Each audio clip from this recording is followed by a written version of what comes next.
Ok les gars, normalement tout le monde m'entend, normalement je suis bon. Ça m'a mis énormément de temps d'en arriver là les gars, d'avoir mon propre studio, je suis super content. Aujourd'hui, bah voilà, on peut du coup parler en live, on peut faire pas mal de choses en live. Et du coup c'était la principale raison du coup de mon déménagement quand même, et c'était aussi intéressant de pouvoir voir, on va dire, le live, quoi. Parce que c'est vrai que j'ai jamais fait vraiment beaucoup de live. Je vais juste réduire, je vais juste réduire un peu la luminosité des lampes.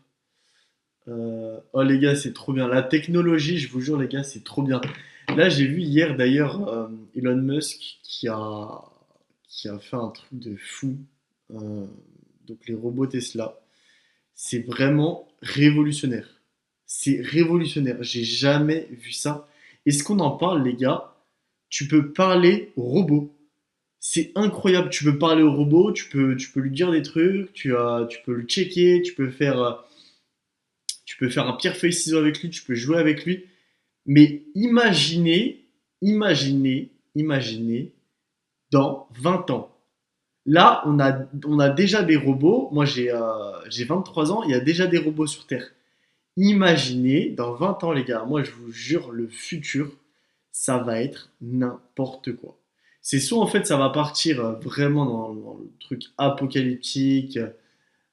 Bah, il fallait bien un gars comme Elon Musk, hein, il en fallait bien un gars comme Sam Altman, c'est pareil. Un gars comme Zuckerberg, c'est pareil. Il en fallait, les gars, il en fallait, ces mecs-là. Mais non, en vrai, c'est intéressant. Dites-moi d'ailleurs dans les commentaires si vous êtes pour ou contre, du coup, tout ce qui est robot, tout ce qui est nouvelle technologie, les gars, ça m'intéresse de fou. J'aimerais bien savoir. Parce que c'est vrai que je sais pas. Moi, je sais pas trop quoi en penser, très sérieusement. Euh, je sais qu'il y a du positif dans tout ça, il y a du négatif. Maintenant, c'est vrai que ça fait un peu peur. Donc voilà, les gars. Bref, aujourd'hui, on va pas mal parler de crypto, de paris, de polymarket, de tout ce qui se passe un peu dans le monde en ce moment. Voilà, là, je viens de voir le Bitcoin a pris 6% en une journée. Ça fait. Hier, le Bitcoin, tu le vois, il est à 58 000, 59 000. Et là, tu vois, enfin, je parle en dollars, parce que du coup, je suis sur Binance, mais là, du coup, sur CoinMarket, c'est en euros. Là, du coup, il est à 57 000. Mais c'est vrai que c'est affolant, quoi. C'est affolant. Mais ok, bon, on a une belle perf du Bitcoin. En tout cas, est-ce que c'est le début du bull run? Il y en a qui disent sur Twitter que c'est le début du bull run. Attendez, tac. On a combien? Le 10-07 2024. T'as 58. Ok, ok. Ouais, il y a eu de gros crash. Moi, je pense que c'est le début de quelque chose, les gars. C'est le début de quelque chose. Quand on regarde la courbe, ouais, c'est. Franchement, il se passe quelque chose. Moi, je pense qu'il se passe quelque chose. Voilà, après, seul le temps nous le dira, mais je pense que novembre, après les élections, ça va pull up. Je pense que là, il va y avoir un gros changement. Donc, donc voilà. Euh, je sais pas si vous avez acheté des cryptos, vous les gars. Moi, je sais que du coup, j'ai refait le plein là, récemment. J'ai pas non plus trop forcé, on va dire. J'ai pas trop forcé parce que c'est vrai que c'est vrai que du coup maintenant j'ai un loyer à payer, j'ai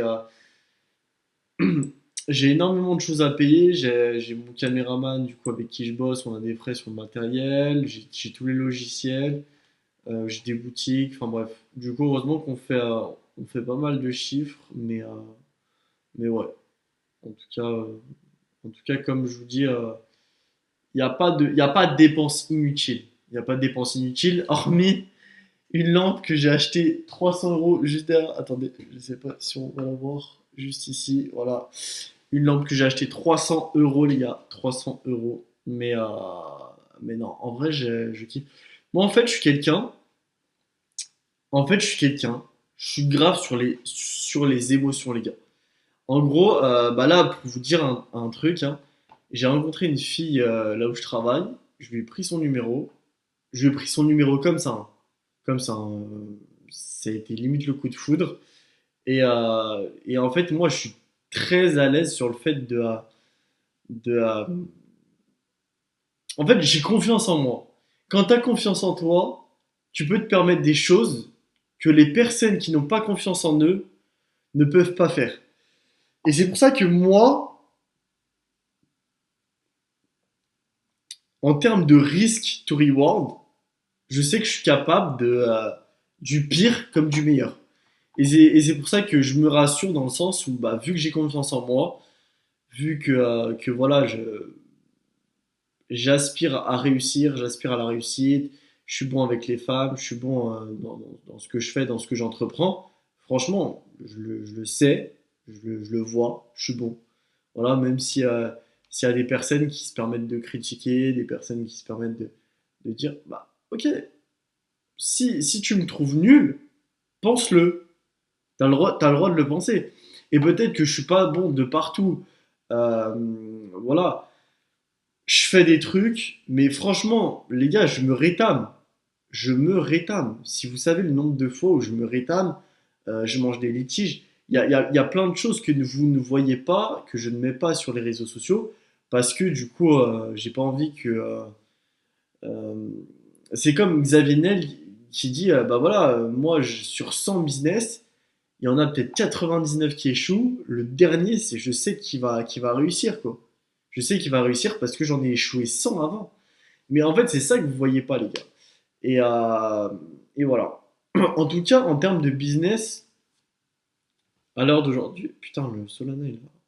Wow. En termes de business, à l'heure d'aujourd'hui, les gars, en fait, j'ai envie de me concentrer sur les opportunités du marché. Euh, et en fait, j'ai envie d'aller dans le sens du marché. Alors, vous allez me dire, ouais, mais non, pourquoi tu vas dans le sens du marché? Il faut que tu aies ton propre business. Je regardais une ITW avec Tugan Barra et un gars là. Il parlait de SaaS, etc. Et c'était super intéressant parce que les mecs qui font des SaaS, ils ont pas du tout la même mentalité qu'un solopreneur, qu'un mec qui je sais pas, fait du business en ligne, qui fait du e-commerce. Ça, en fait, ça n'a rien à voir. Et en fait, je pense que faut pas du coup rentrer dans le truc de je veux faire comme tout le monde. Je pense qu'il faut vraiment avoir sa propre vision en termes de business. En fait, je pense que la copie parfaite, c'est pas possible. La copie parfaite voilà, du solopreneur, du mec parfait dans le business, c'est pas possible. Je pense qu'il faut sa personnalité et il faut rajouter sa personnalité dans le business. Voilà. C'est pour ça qu'à l'heure d'aujourd'hui, moi, sur les podcasts, j'ai envie de faire des podcasts avec des gens, voilà, ça peut être n'importe qui. En fait, j'ai vraiment envie de partager ce que je veux. Voilà. Là, je suis plus dans le truc de ouais, je vais partager ça, mais il faut ça. Non, non, non. Là, je partage ce que je veux. Tu cliques pas, tant pis. Tu likes pas, tant pis, c'est pas grave. En gros, je suis vraiment dans le truc de je m'en foutisme aujourd'hui. Voilà. Alors, bien sûr, je vais aller dans le sens du marché quand même, toujours. Voilà, je vais essayer d'apporter un max de valeur dans mes contenus. Voilà, vous me suivez aussi pour ça. Voilà. Je sais qu'il y a énormément de gens qui building public, énormément de gens qui font du contenu en 2024. Maintenant, voilà, moi je vais ajouter ma pierre à l'édifice. Je vais prendre les risques qu'il faut. Je vais prendre voilà, le business à prendre qu'il faut. Et voilà. Maintenant, j'ai 23 ans. Et en fait, je me dis, même si j'échoue, c'est pas grave. Faut avoir cette mentalité de bah voilà, t'as échoué 45 fois, même si t'échoues la 46e fois, c'est pas grave. Le tout, en fait, le but, c'est ce que je disais à ma mère. Je disais à ma mère l'autre fois, merci maman de me laisser de me laisser vivre, de me laisser vibrer, de me laisser rêver. Et en fait, elle a compris que j'étais quelqu'un qui avait besoin de rêver. Voilà. Donc, alors, vous allez me dire, Là, je parlais avec un mec, du coup, qui fait 2K par mois, mais qui est salarié, hein.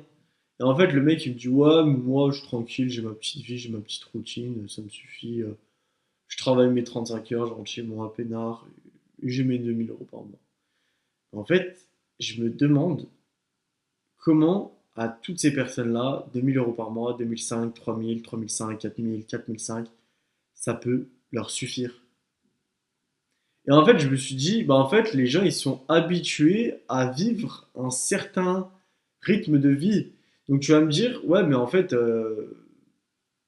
ces personnes-là, ils sont contraints de vivre cette vie-là. Donc en fait, toute leur vie, ils vont s'habituer à ce rythme. Et donc en fait, ils vont pas se permettre des choses qu'ils ne peuvent, qui peuvent se permettre en fait. Ils peuvent pas.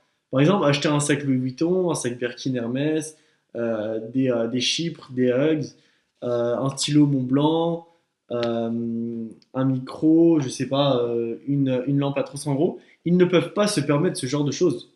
Et c'est pour ça que du coup, ils vont travailler, ils font leur vie, et voilà. Moi, de base, les gars, j'ai fait une année d'études, comme je vous l'ai dit. En fait, j'ai direct vu, j'ai direct pigé le système. J'ai direct compris qui allait réussir, qui n'allait pas réussir. Et en fait, à partir de ce moment-là, alors, il y a des mecs en école de commerce, c'est des bêtes. HEC Paris, voilà, je vais pas critiquer, c'est super, Harvard, c'est super. Il y a des mecs qui font des grandes écoles, qui savent où aller. Mais la plupart des jeunes d'aujourd'hui ne savent pas où ils vont dans leurs écoles, dans leurs études. Et bah, c'est pour ça que je pense il y a autant de gens qui sont perdus en fait, qui reprennent leurs études à 24 ans, 25 ans. Voilà, parce qu'ils ne savent pas quoi faire. Ils ne savent pas quoi faire et je pense que c'est un réel problème en France, hein. En France, t'es pas vraiment guidé sur la manière d'avancer, sur la manière de grandir, sur la manière de réussir, d'avancer. Donc voilà, je pense que c'est le problème actuel en France. Voilà. Bref, les gars, en tout cas, moi je vais passer un bet sur Donald Trump, du coup. Euh, pour moi, c'est sûr qu'il passe. C'est vrai que Kamala Harris était en tête à un moment, hein. On peut le voir là. Ouais. Kamala Harris était en tête le 21 septembre. Je me demande si c'est pas quand il s'est fait tirer dessus d'ailleurs. Je sais pas. Ah oui, je crois que ça devait être ça. Ça devait être ça. Mais bref, voilà. Putain, regardez la somme quand même. Donald Trump, il a 468 429 922. Kamala, 344 millions. Il a quand même 100 millions de plus en Trump. Donc, euh, donc c'est vrai que j'espère que ça va pas fausser, mais bon.